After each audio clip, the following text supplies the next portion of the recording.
what is your method of learning? I mean, it seems like, you're continually very curious and you've talked about it in a bunch of different podcasts, etc. So is that a kind of active process that you engage in, that you're investing deliberate time and effort to learn about things? See, I think one of the things I missed out in life was, I learned about trading and markets, how to trade, this technical analysis, all of that. I spent a lot of my time, but I didn't, it might come strange. I don't think I read books outside of stock market specific until 2015-16.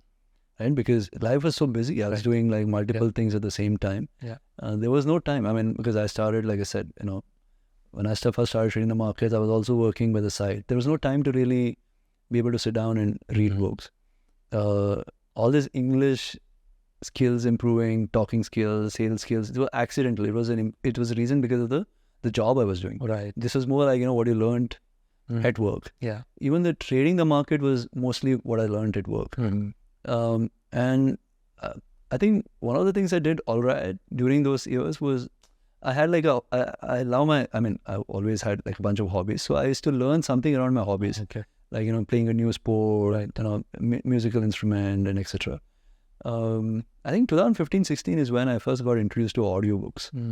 Right. And I keep joking with my mom, saying that if, when I was a kid, if they had introduced me to audiobooks versus physical books, maybe I would have done better. So in school, want to do even better than this? No, in school, at some point you have to slow down. No, because my parents went through a lot of stress because of me in school and college. No, because I really enjoy the audio format. Right. I find it. So once I got introduced to Audible and audiobooks, it then extended into podcasts. Today, I really enjoy. I have some of my favorite podcasts that I'm binging on. I really like this format. What are some of the favorite podcasts or topics in general? I love history quite a bit. So, right now, like I said earlier, Empire by William Dalrymple. Dan Carlin, is like his podcast. It's just a monologue and he speaks for hours and hours. It's just brilliant. It's mind-blowing, actually. On business side, I love Acquired. Just phenomenal, how much research that goes into before each of their podcasts.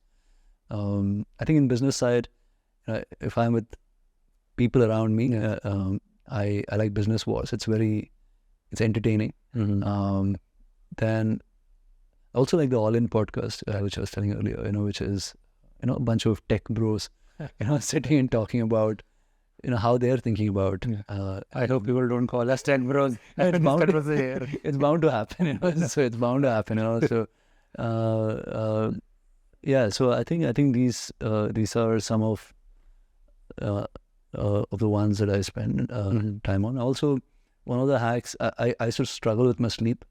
So one of my personal lifestyle hacks is to kill all work like by 7:30 and spend some time with my son and wife, but also like on 30-40 minutes it kind of slows me down, right? Because otherwise the problem for me is if I'm working and then try to sleep, I'm still very wired. Like, even when I'm sleeping, I'll be dreaming about some of these like things that I need to give at least 1 or 2 hours from. So I use that 1 or 2 hours now to listen to some of these podcasts. Got it. And it is like, like coming back to that health thing. I think really sleep is the most important aspect of it, right? And people just, we all think about workout, lifting weights and, healthing good, eating good food, but everything comes down to sleep, right? Absolutely. I agree with you more.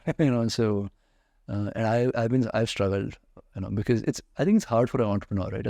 Because you're always constantly wired. Yeah. There are times, where I get up in the middle of the night, on my Google Keep, I'll note something or voice record because some idea came in the middle of the night. And that still happens, but my sleep has improved quite a bit over the last 2-3 years, honestly.